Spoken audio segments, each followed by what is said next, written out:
انہوں نے مجھے چودھری پرویز الہی نے مجھے بالکل آ کے پوری اعتماد دیا ہے کہ جب بھی میں چاہوں گا انہوں نے اسمبلی ڈیزالو کر دینی ہے، اسمبلی ڈیزالو کرنی ہے۔ اندر بھی ریفلیکٹ ہو گیا کہ ایک عوام کدھر کھڑی ہوئی ہے، تو ہمیں تو کوئی نقصان نہیں ہے۔ یہ جتنی دیر چلتے جاتے ہیں ساری دنیا کو پتہ چل گیا کہ وہ پنجاب سپیڈ کیا چیز تھی، وہ سارا جو یہ لوگوں کو میڈیا کے ذریعے اشتہاروں کے ذریعے یہ امپریشن دیا ہوا تھا کہ یہ کوئی بڑے سمجھدار لوگ ہیں، وہ تو عوام کے سامنے ایکسپوز ہو گئے ہیں۔ لیکن مسئلہ اس وقت پاکستان کا ہے۔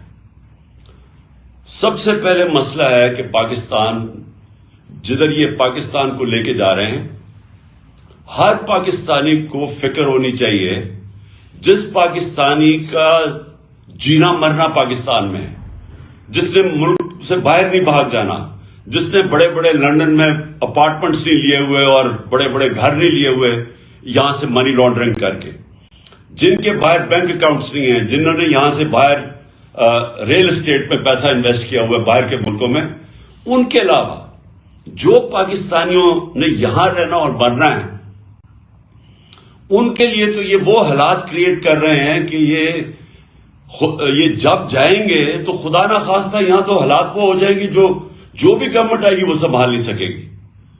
میں آپ کو صرف اکانومی کے اوپر موٹی موٹی بات کرتا ہوں۔ پہلی چیز یہ ہے کہ ہمارا مسئلہ یہ ہے کہ انہوں نے جو 4 گنا زیادہ پاکستان کے قرضے بڑھائے تھے 2008 اور 2018 کے بیچ میں، یہ جو چھوڑ کے گئے تھے 4 گنا زیادہ 10 سال میں قرضے بڑھے تھے۔ یہ سمجھ جائیں کہ 60 سالوں کے اندر پاکستان کا 6000 ارب روپے ٹوٹل قرضہ تھا اور 2008 میں، اور 2018 کے اندر وہ پہنچ گیا تھا 30,000 ارب روپیہ، 30 ٹریلین روپیہ۔ تو 4 گنا ہمارا قرضہ بڑھا، اور جب قرضہ بڑھا تو اس کے اوپر اب ہمیں سود دینا پڑتا ہے۔ تو پاکستان کا اب حالات یہ ہیں کہ اگر ہماری معیشت بڑھتی نہیں ہے تیزی سے، جس کو اکنامک گروتھ کہتے ہیں، اگر اس ملک کی اکانومی بڑھتی نہیں ہے اور اگر وہ اکانومی سکڑنا شروع ہوتی ہے تو وہ قرضے تو بڑھتے جا رہے ہیں۔ تو ہم نے قرضہ واپس کیسے کرنا ہے؟ یہ ایسی ہے کہ گھر کے اوپر اگر قرضہ چڑھا ہو، اب وہ گھر کیسے وہ قرضہ واپس کرے گا؟ آمدنی بڑھائے گا، آمدنی بڑھائے گا تو وہ قرضے واپس کرے گا۔ اگر گھر کی آمدنی گرنی شروع ہو جائے تو قرضے تو وہی کہ وہاں سود لگتا جائے گا، قرضے بڑھتے جائیں گے۔ پاکستان کا مسئلہ یہ ہے کہ ہمارے اوپر جو قرضے چڑھے ہوئے ہیں، ہم نے قرضے کی قسطیں ادا کرنی ہے، اور اگر ہماری آمدنی نہیں بڑھتی تو وہ کس طرح ہماری کیپیسٹی آمدنی قسط واپس کرنے کے لیے وہ کم ہوتی جائیں گی۔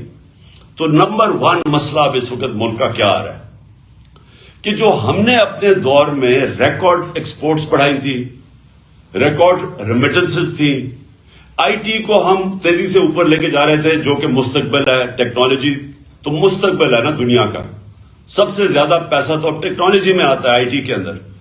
تو وہ بھی پہلی دفعہ پاکستان میں 75% ہماری وہاں ایکسپورٹس بڑھ گئی تھی، 32 ارب ہماری ریکارڈ ایکسپورٹس تھی، 31 ارب ریکارڈ ہماری ریمیٹنسز تھی، اور ٹیکس کلیکشن ہماری ریکارڈ تھی 6.1 ٹریلین، یعنی 6100 ارب روپیہ۔ تو ہر طرح ہم آمدنی بڑھاتے جا رہے تھے، اور اس سے ہم نے اپنی قسطیں دینے کا ہماری کیپیسٹی بڑھتی جا رہی تھی۔ اور انشاءاللہ اگر ہمیں آگے بھی موقع ملے تو ہم نے کیسے مقابلہ کرنا ہے؟ اپنی آمدنی بڑھا کے۔ جو 6% گروتھ ریٹ تھی ہماری چوتھے سال، اور 5.7% گروتھ ریٹ تھی تیسرے سال کرونا کے باوجود، یہ 17 سال میں سب سے زیادہ گروتھ ریٹ تھی پاکستان کی۔ تو جب گروتھ ریٹ بڑھتی ہے تو آپ کے پاس پیسہ ہوتا ہے قرضے واپس کرنے میں۔ اور جو ہماری یہ بھی یاد رکھ لیں کہ 17 سال میں سب سے زیادہ زراعت کے اندر ہماری گروتھ ہوئی تھی 4.5%، یہ 17 سال کے بعد تھی۔ تو آمدنی تو ہماری بڑھتی جا رہی تھی۔ انہوں نے کیا کیا؟ آتے ساتھ ہی پہلے تو جیسے انہوں نے آتے ساتھ فیصلے کیے مارکیٹس کے اندر پینک پھیل گئی. مارکیٹس نے وہ بڑی تیزی سے دیکھتی ہیں کہ ان کے پاس تو کوئی پلان ہی نہیں لے کے آئے, ان کے پاس تو کوئی پلان ہی نہیں ہے کہ پیسے واپس کیسے کرنے ہیں. اور جیسے یہ ہوا ہماری وہ گرنی شروع ہو گئی, ہماری مارکیٹ کے اندر روپیہ گرنا شروع ہو گیا, اور مارکیٹس پیچھے ہٹنا شروع ہو گئی. اور یہ میں نے پہلے 1 جون کو انٹرویو دیا تھا اس کو سمیع ابراہیم کو, جس میں نے کہا تھا کہ کیونکہ ان کے پاس اب پلان نہیں ہے, مجھے خطرہ یہ ہے کہ یہ ملک کو ادھر لے کے جا رہے ہیں کہ اگر اکانومی سکڑنی شروع ہو گئی تو ہم اپنے قرضے واپس نہیں کر سکیں گے. اور میں نے تب پریڈکٹ کیا تھا, یہ اب سے تقریباً آپ سوچتے 6 مہینے پہلے, کہ یہ جس طرح جا رہے ہیں یہ ملک کو ڈیفالٹ کی طرف لے کے جا رہے ہیں.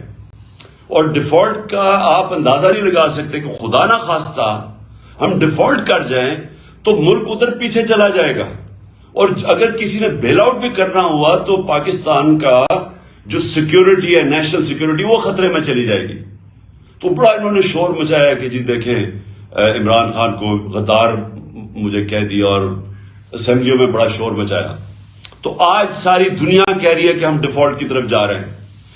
انہوں نے 7 مہینے کے اندر ملک سے جو کیا ہے وہ دشمن بھی نہ کرے. سب سے پہلے تو جو کیپیسٹی تھی پیسے واپس قرضے واپس کرنے کی, وہ گرنی شروع ہو گئی, ایکسپورٹس گرنی شروع ہو گئی, ریمیٹنسز تھی وہ گرنی شروع ہو گئی. انہوں نے جب ڈالر کو روکا, اس کی جو اصل ویلیو ہے, تو جو ڈفرنس تھا ڈالر میں اور مارکیٹ ریٹ میں, جو آفیشل ریٹ اور مارکیٹ ریٹ میں جتنا وہ بڑا, ریمیٹنسز گرنی شروع ہو گئی. اوورسیز پاکستانیز کا اعتماد اٹھ گیا. اور اس کے بعد آج یہ حالات ہے کہ انٹرنیشنل مارکیٹس کا اعتماد اٹھ گیا. جو سی ڈی ایس ایک ہوتا ہے کہ پاکستان کی کیپیسٹی قرضے واپس کرنے کی, یہ جو سی ڈی ایس, یہ ہمارے دور میں 5% تھا کہ خطرہ ہے کہ پاکستان قرضے واپس نہیں کر سکتا, وہ 5% تھا. آج 100% سے اوپر چلا گیا. کہ مطلب یہ کہ باہر کی دنیا سمجھتی کہ پاکستان قرضے واپس نہیں کر سکتا, ڈیفالٹ کی طرف جا رہا ہے. اور دوسری طرف 88% پاکستان کی بزنسز یا انویسٹرز نے کہا ہے کہ ان کو اس حکومت پہ اعتماد نہیں ہے. تو نہ اندر اعتماد ہے, نہ باہر کے ملکوں کو اعتماد ہے. اور ان کے پاس اب روڈ میپ کیا ہے کہ اب ان کے پاس کیا طریقہ ہے کہ ملک کو ادھر سے نکالیں گے؟ کوئی روڈ میپ نہیں ہے. ان کے پاس آج جو اسحاق ڈار نے آ کے شروع میں کہا میں موڈیز کو بھی ٹھیک کر دوں گا تو IMF کو بھی ٹھیک کر دوں گا, آج وہ چپ کر کے بیٹھ گیا ہے. کیونکہ کوئی باہر سے لوگ ان پاکستان میں نہ انویسٹ کریں گے, نہ باہر کے کمرشل بینکس پاکستان کو قرضے دیں گے, کیونکہ پاکستان کا جو رسک ہے اب ڈیفالٹ کی وہ 100% سے بڑھ گئی ہے. اور دوسری طرف جب اندر بھی لوگ انویسٹ کریں گے تو ٹیکس کلیکشن اب گرنی شروع ہو گئی ہے, ان کی آمدنی کم شروع ہو گئی ہے. اور انڈسٹری, یہ یاد رکھیں کہ جو سب سے بڑا ہمارا کارنامہ تھا, ہمارا جو پاکستان کے اندر انڈسٹریل گروتھ تھی وہ 10.7% پہ تھی. یہ بھی کوئی 17-18 سال کے بعد سب سے زیادہ انڈسٹریل گروتھ ہو رہی تھی, جس سے نوکریاں مل رہی تھی. جس طرح فیصل آباد کے اندر ٹیکسٹائل انڈسٹری کو لیبر نہیں مل رہی تھی, مزدور نہیں مل رہے تھے, کیونکہ انڈسٹری گرو کر رہی تھی. آج وہ انڈسٹری آ گئی ہے 1% پہ. ہمارے دور میں 6% اکانومی گرو کر رہی تھی, آج آ گئی ہے وہ سمجھتا ہے کہ 1% سے بھی کم ہو گیا. اس کا مطلب بے روزگاری بھی بڑھتی جائے گی. اور اس کے اوپر جو زراعت ہے, جو کسان ہیں, آج کسان سڑکوں کے اوپر تھے. کیوں تھے؟ کیونکہ کسانوں کے اوپر جو چیزیں ہم نے جو ان کا فائدہ آیا تھا, ہم نے جو کسانوں کو پیکج دیا تھا, جس سے ہم نے انشور کیا تھا کہ ان کے جو ان کو منافع ہو, ان کی آمدنی بڑھے. ہم نے جو شوگر ملز کو دبایا تھا کہ آپ نے صحیح ٹائم پہ کرشنگ کرنی ہے, پھر کسان کو صحیح ٹائم پہ پیسے دینے ہیں اور پورے پیسے دینے ہیں. تو اس کی وجہ سے جب کسان کی آمدنی بھی بڑھی اور اس کے بعد اس کے پاس جب پروفٹس ہوئے, اس نے اپنی زمین پہ لگایا. اس لیے ہمارے زراعت میں 4 بمپر کراپس ہوئی تھی, جو مین 2 سال جو مین ہماری جو ہماری کراپس ہیں. تو آج کسان اس لیے رو رہا ہے کہ ڈیزل کی قیمت کہاں سے کہاں چلی گئی. اور میں ڈیزل کا یہ بھی بتا دوں کہ ڈیزل اور پٹرول ہمارے دور میں 150 روپے کے اوپر 1 لیٹر تھا. اور یاد رکھیں انٹرنیشنل مارکیٹ کے اندر اس وقت تیل کی قیمت 105 سے 110 ڈالر تھی پر بیرل. آج وہ نیچے آ کے 80 پہ پہنچ گئی ہے, 80-81 پہ. اور آج ڈیزل پہنچ گیا ہے 235 پہ, پٹرول پہنچ گیا 240 پہ یا 44 ہے. روپیہ ہمارے دور پہ جب انہوں نے نو کانفیڈنس کیا تھا تو 178 کا ڈالر تھا. آج ان کی آفیشل ریٹ کو چھوڑے مارکیٹ کے اندر 245-250 روپے پہ ڈالر نہیں مل رہا. تو ہوا کیا اس سے جو قیمتیں ہیں, جو ساری کاسٹ ہے وہ اوپر چلی گئی ہیں. 50 سال میں سب سے زیادہ مہنگائی ہوئی ہے. مہنگائی کی وجہ سے اسٹریٹ کرائم بڑھ گئی ہے. آپ پوچھیں ہر جگہ گاڑی, موٹر سائیکل گاڑی سنیچ کرنے کے لیے یہ ہر جگہ اسٹریٹ کرائم بڑھ گئی ہے, کیونکہ مہنگائی بھی بڑھ رہی ہے اور بے روزگاری بھی بڑھ گئی ہے. تو کہنے کا مقصد یہ ہے کہ ہمارے لیے تو کوئی نقصان نہیں ہو رہا, گالیاں تو ان کو پڑ رہی ہیں, لیکن ملک بیٹھتا جا رہا ہے. اور ہم اگر ابھی اپنے ملک کے لیے الیکشنز کی طرف نہیں جاتے تو پولیٹیکل سٹیبلٹی نہیں آنے لگی. جب تک پولیٹیکل سٹیبلٹی نہیں آئے گی اکانومی سٹیبلائز نہیں کرے گی. اور ان کے پاس کوئی طریقہ نہیں ہے اب اکانومی کو سٹیبلائز کرنے کا, یا انویسٹمنٹ لانے کا, یا کوئی مدد کرے باہر سے. لہذا یہ جو ہم اسمبلیز کا ہم نے فیصلہ کیا ڈیزالو کرنے کا, اس کا سب سے پیچھے مقصد پاکستان ہے کہ ہمارے ملک کی اس وقت ضرورت ہے کہ ہم جلدی سے الیکشن میں جائیں, اس لیے کہ ایک سٹیبل گورنمنٹ جب آئے گی, جب مارکیٹس کو باہر بھی اندر بھی اعتماد ہوگا کہ اب حکومت آ گئی ہے 5 سال کے لیے, تو اس کے بعد وہ سٹیبلائز ہو جائے گا اور پھر اگلے لوگ پلاننگ کریں گے. جو سرمایہ کار ہے, جو انویسٹر ہے, وہ یہ ہمیشہ سوچتا ہے کہ میں اگر اپنا پیسہ لگاؤں گا تو ملک میں 1 سال 2 سال 3 سال کے بعد کیا ہوگا, کیونکہ ایک دم تو اس کو نفع نہیں ملنا شروع ہوتا. تو جب اس کو اعتماد ہی نہیں ہوگا کہ یہ گورنمنٹ کتنی دیر چلے گی, آگے کیا ہوگا, تو وہ پھر پیسے روک کے بیٹھ جاتا ہے, جو آج پاکستان میں ہوا ہے. تو اس لیے الیکشنز کروانے تاکہ پولیٹیکل سٹیبلٹی سے ہماری اکانومی سٹیبلائز ہو. دوسرا مسئلہ کیا ہے؟ دوسرا مسئلہ ہے صوبوں کے اندر. ہماری جو صوبائی حکومتیں ہیں, ابھی کے پی کے والوں سے بھی میری بات ہوئی ہے, محمود خان سے, یہاں پنجاب کی یہ بیٹھے ہوئے ہیں آپ کے سامنے محسن نگاری, یہ آپ کو بتائیں گے حالات کیا ہے. پنجاب میں غالباً 176 ارب روپے کی شارٹ فال ہے جو انہوں نے سینٹر نے دینی تھی, نہیں دی. پختونخوا چھوٹا سا صوبہ ہے, وہاں 120 ارب روپے انہوں نے دینے تھے, وہ شارٹ فال آ گئی ہے سینٹر سے.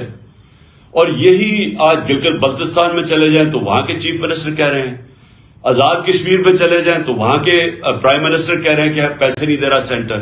میں نے سنا بلوچستان کے اندر بھی یہی مسئلہ ہے, وہ بھی کہہ رہے ہیں کہ ان کو جو سینٹر سے پیسے ملے وہ نہیں ملے. پختونخوا چھوٹا صوبہ ہے, وہاں یہ مسئلہ آ گیا, وہ اپنے لوگوں کی سیلریز نہیں دے سکتے, پروجیکٹس رک گئے ہیں وہاں.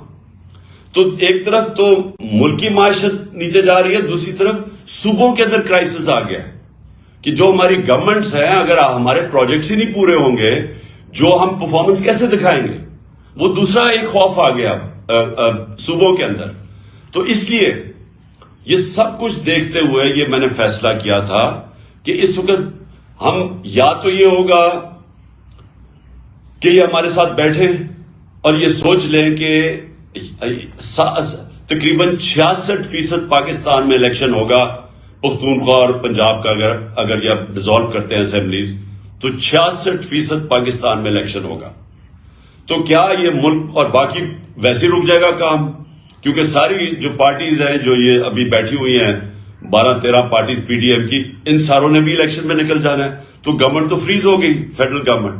لہٰذا یا تو ہمارے ساتھ بیٹھیں اور بات کریں کہ جنرل الیکشن کی ہمیں ڈیٹ دیں, کب آپ لانا چاہتے ہیں, نہیں تو پھر ہم اپنی اسمبلیز ریزالو کریں گے, ہم آپ کو موقع دیں گے. ہم یہ آپ کو موقع دے سکتے ہیں کہ ہمارے ساتھ بیٹھیں اور ہمیں بتائیں کہ کیا یہ آپ چاہتے ہیں کہ صرف 66% پاکستان میں الیکشن ہو اور آپ سینٹر پہ بیٹھے رہیں. تو ایک تو یہ آپ کے ان کے لیے ہے بیٹھنے کے لیے نیگوسی، کیونکہ ابھی تک ہم نے بڑی کوشش کی، یہ پاس ہی نام ہی نہیں لیتے الیکشن کے. صرف ایک وجہ ہے کہ ان کو ڈر لگا ہوا ہے کہ جیسی الیکشن ہوگا انہوں نے پٹ جانا ہے، تو یہ ڈرے ہوئے الیکشن سے، اور اس کے لیے ان کو کوئی فکر نہیں ہے ملک کی. ابھی تک جو ان کا روڈ میپ نظر آیا، میں یہ بھی آپ کے سامنے رکھ دوں، ان کا روڈ میپ کیا ہے؟ معیشت کے اندر تو تباہی کی طرف جا رہا ہے، تو ان کا تو کوئی ابھی تک نظر ہی نہیں آیا کہ یہ کیسے نکالیں گے ہمیں وہاں سے. لیکن جو نظر آ رہا ہے وہ یہ ہے کہ ہمارے اوپر کیسز کریں، کسی طرح عمران خان کو ڈسکوالیفائی کریں. وہ آصف زرداری نے تو غالباً کہہ ہی دیا ہے، مجھے ابھی بتایا گیا کہ وہ اس نے تو کہا ہے کہ عمران خان کو ڈسکوالیفائی کریں یا جیل میں ڈالیں. تو یہ ان کا بس ایک پلان ہے کہ کسی طرح وہ ڈسکوالیفائی کریں، جیل میں ڈالیں، پی ٹی آئی کے لوگوں کے اوپر کیسز کریں، ہراساں کریں. اس کے علاوہ تو مجھے ابھی تک کوئی روڈ میپ نظر ہی. اور دوسرا اپنے کیسز ختم کریں. اپنے کیسز کے اوپر یہ جو 1100 ارب روپے کا ڈاکہ مارا گیا اس ملک کے اوپر، انہوں نے قانون چینج کر کے نیب کے اسمبلی میں بیٹھ کے انہوں نے ساروں نے اپنے کیسز ختم کروا رہے ہیں. تو ان کا تو یہ روڈ میپ ہے کہ اپنی چوری کی کیسز ختم کی جائے اور کسی طرح ہمیں ڈسکوالیفائی کر کے راستے سے ہٹایا جائے، کیونکہ الیکشن ہی آپ لڑ نہیں سکتے. تو اس کے علاوہ تو ان کا کوئی روڈ میپ ہے ہی نہیں. اور اس لیے ہم نے یہ فیصلہ کیا ہے کہ بجائے اب ہم، کیونکہ انہوں نے تو بیٹھنا نہیں ہے الیکشن کے لیے، ملک ان سے سنبھالا نہیں جا رہا، لہٰذا یہ ہم نے فیصلہ کیا ہے. میں پھر سے آپ کو کہہ دوں کہ کوئی ہمارے ساتھ کاف لیگ مکمل طور پہ کھڑی ہے، ان کی ٹوٹل بیکنگ ہے. انہوں نے مجھے چودھری پرویز الہی نے مجھے بالکل آ کے